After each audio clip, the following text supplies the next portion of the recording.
When he was a little boy, Vito was in an accident with his family. Their car fell off a bridge and his father died. Years later, as a teenager, Vito still has nightmares about it and has developed a paralyzing fear of heights. One morning he doesn't want to go to school because they'll be going on an excursion to the mountains to watch the solar eclipse, and he's afraid his phobia will kick in. His mom makes him change his mind by promising his father will always be there protecting him. Meanwhile, 1,000 years in the past, a shaman is using his magic to start a spell that will help him find the Stone of Power. The fire in front of him forms the shape of a dragon head, which matches the image on Vito's jacket. Speaking of Vito, he's actually having fun on the excursion with his best friend Vovchik and a toy plane he's built himself. Vito has also brought a bunch of fireworks to light at the end of the day, and Vovchik has brought his very own megaphone to fool around with. After walking through the forest for a while, the group needs to cross a bridge to reach the mountaintop, but Vito freezes in the middle of it because of his phobia and Vovchik has to drag him back to the beginning. The entire class begins laughing at Vito for what they consider a silly fear and the fact his pants are wet, thinking he peed himself when actually it was the water bottle in his pocket. Humiliated, Vito runs back into the forest and hides behind a cliff. Vovchik comes after him to remind him they don't need such friends, but their chat is interrupted when the eclipse finally begins and an earthquake suddenly hits the area. Vovchik falls off the edge and holds onto the rocks just in time, but he won't be able to stay like that for long. Vito wants to help him, yet his phobia keeps him frozen, and before he can think of something to do, a magic portal opens behind him and absorbs Vito together with the megaphone.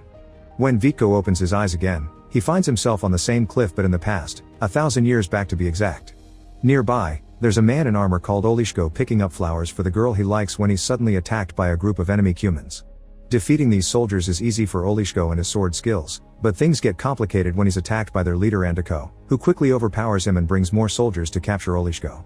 At that moment, Vito trips while trying to get a better look and accidentally activates the megaphone, distracting the soldiers and giving Olishko the chance to escape. Luckily, Olishko has a horse and is able to pick up Vito to take him away with him. When they reach the river, Olishko summons the spirit that lives there to form a path for him to pass, and this path disappears once Olishko and Vito have crossed, making Andiko and the humans give up for now and leave. Olishko takes Vito to his village, which is protected by a stronghold that he wasn't supposed to leave, so Olishko gets scolded by the town leaders for disobeying orders. Vito's clothes and manner of speaking are seen as weird by the villagers, and thinking he may be a spy, the leaders lock him up until they decide what to do. Meanwhile, Andiko goes to see the shaman to discuss the failure of their mission, but the shaman surprisingly reacts happily when he hears about the boy in weird clothes. Since the dragon on his jacket matches the one in the shaman's visions, it means Vito is the person that will guide them to the Stone of Power. Sometime later, Vito is visited by Alenka, a young girl that brings him milk and makes sure he's doing fine. She also confirms he's in the year 1120. Before Vito can ask more, Olishko comes to pick him up and take him to the river for a test. The water spirit will decide if he's a spy or he's trustworthy. Vito is thrown into the river with his hands tied and for a moment thinks he's going to die, but the river spirit considers him worthy and throws him out without hurting him. He may still be seen as a weirdo by the villagers, but at least now Vito is accepted as one of them and gets to meet the leaders properly. There's the wise elder Ofsi and, more shockingly, the fighters Ilya and Dobrynya. Putting their names together with Olishko makes Vito realize these are three mighty Bogatyr warriors from the legends. They don't believe Vito when he says he's from the future until he uses the megaphone as proof, and when he asks for a way to return to his own time, Ofsi promises to look into it. In the meantime, Vito will stay with Rozanka and her mother, and Olishko takes him there as an excuse to talk to Rozanka since she's the girl he's been picking flowers for. Later in the evening, Ofsi comes with some news after talking to the river spirit. There are two ways for Vito to return to the future. He can either wait for another eclipse that will reopen the portal, or search for a mage that will teach him how to open it by force. Olishko knows where to find a mage, but he isn't sure if Vito should go because mages put people through very tough trials before helping them. So Vito offers a deal. If Olishko trains him, he'll gift him his megaphone. Olishko accepts and Vito spends a few days in the village, learning to use the sword, the bow, and just general tips on how to defend himself. He also gets to meet the Stronghold's watchtower, which is so tall that it can help them keep an eye on the whole kingdom, and Turin, a human prisoner that steals a pin from Vito because he's obsessed with gifts. In return for his teachings, Olishko gets to play with all kinds of modern objects like chewing bubblegum and taking pictures with a cell phone. He also learns that in the future he's a fairy tale knight. Once Vito's training is complete, Olishko gets the megaphone and in exchange gives Vito a map to find the mage, although he must promise not to tell the leaders he's going away since leaving the stronghold is forbidden and that's why Olishko can't go with him. Later that day, Olishko visits Rozanka again, using the megaphone to get her to leave the house without her mother seeing them, but she isn't impressed by the fact one day he's going to be famous. The next morning, the human shaman puts a spell on a raven to spy on Vito, who has left the village and is now crossing the forest.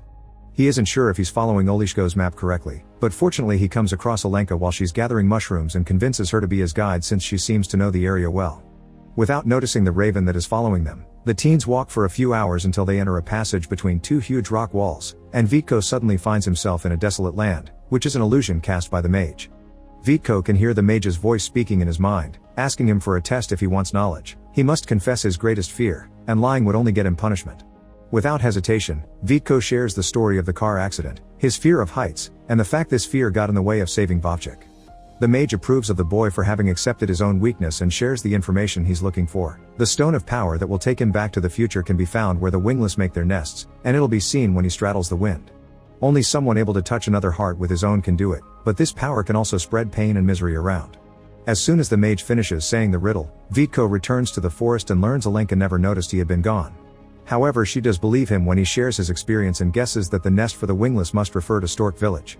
They make it to this village a few hours later, and to find the stone, Vitko uses a kite that he makes on the spot to straddle the wind as the riddle said.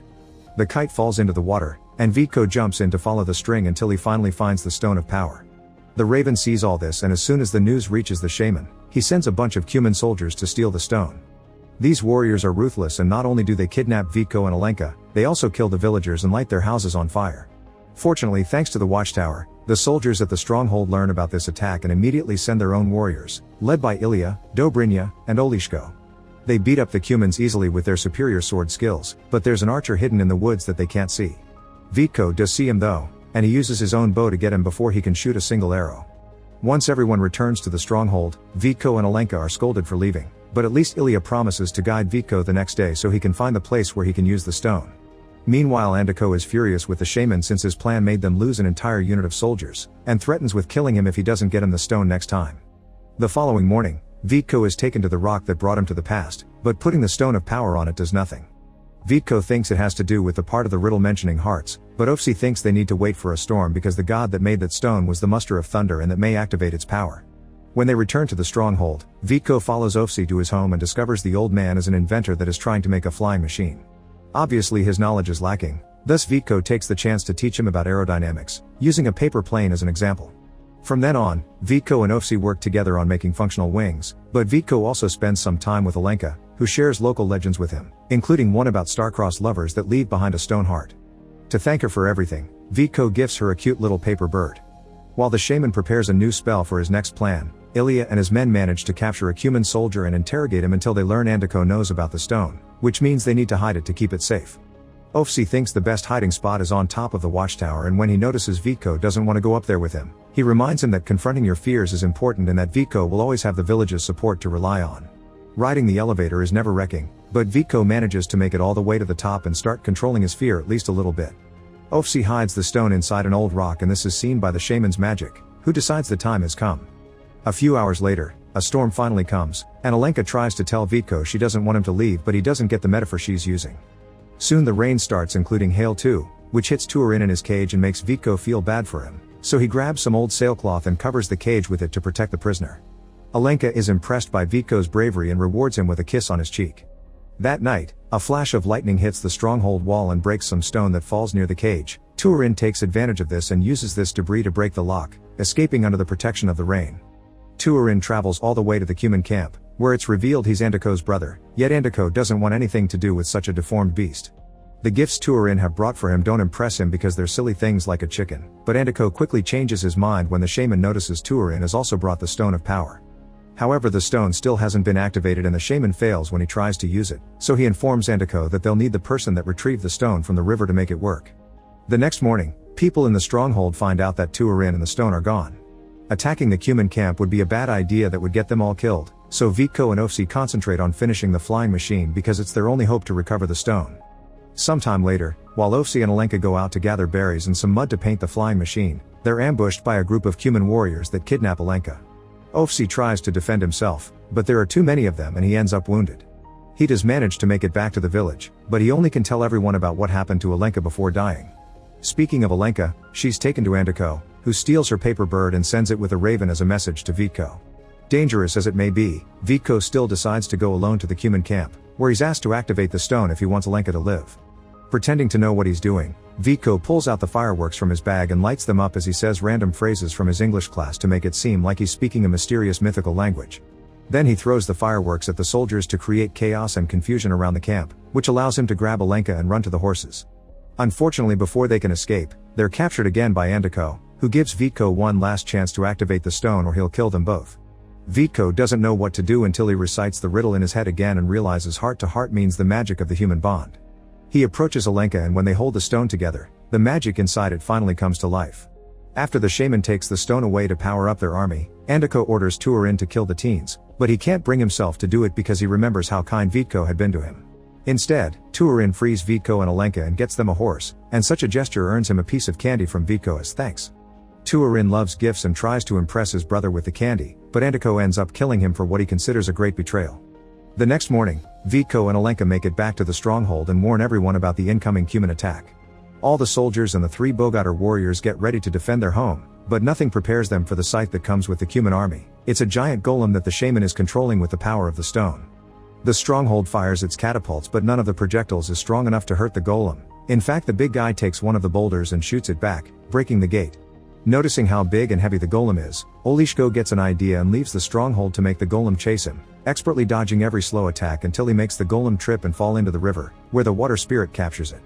Olishko falls into the river as well, causing Rozanka to get worried and run to the shore to cry for him, but it turns out he's just fine and Rozanka rewards his heroics with a kiss. At that moment, a new eclipse begins, so Vico says goodbye to Alenka and gets a horse in order to reach the rock with the portal quickly. Unfortunately, the eclipse is also seen as a sign by Andeko, who orders his army to take advantage of the poor light and attack the stronghold. Under the Bogatyr trio's wise leadership, the villagers defend their home from the human army to the point where even the women manage to land a hit or two.